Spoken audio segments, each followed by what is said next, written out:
বার্সেলোনার তরুণ প্রতিভাবান খেলোয়াড় লামিনে ইয়ামাল এখন বিশ্বের সেরা ফুটবল তারকাদের একজন। লিওনেল মেসির পরেই তাকে দেখছেন সতীর্থ গাভি।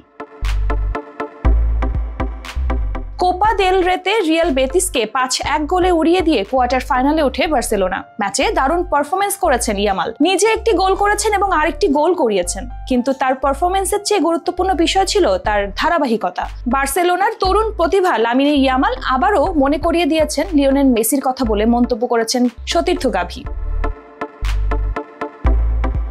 গাভি জানান, আমার কাছে ইয়ামাল বিশ্বের সেরা, মেসির পরে। তবে মেসির সঙ্গে ইয়ামালের তুলনা করার বিষয়ে গাভি সতর্ক হয়ে বলেন, মেসি এক ও অদ্বিতীয়, ওর সাথে কারোর তুলনা করা বোকামি হবে। এদিকে গাভির মন্তব্যের পর কোচ হ্যান্সি ফ্লিকও তাকে সমর্থন করে জানিয়েছেন, আমি গাভির মন্তব্যের সঙ্গে একমত। বড় ম্যাচে আমরা দেখেছি কিভাবে সব প্রতিভা ফুটে ওঠে, তবে আমাদের ইয়ামালকে যত্নের সঙ্গে এগিয়ে নিয়ে যেতে হবে। বার্সেলোনার আরেক সতীর্থ পাউ কুবাসিও বলেন, লামিল, আমি বহু বছর ধরে তাকে উপভোগ করেছি এবং এখন সবাই তার খেলা উপভোগ করছে। বর্তমানে এই তরুণ তারকা এখন বার্সেলোনার অন্যতম প্রধান শক্তি, আর ফুটবল বিশ্বের নজর ক্রমেই তার দিকে।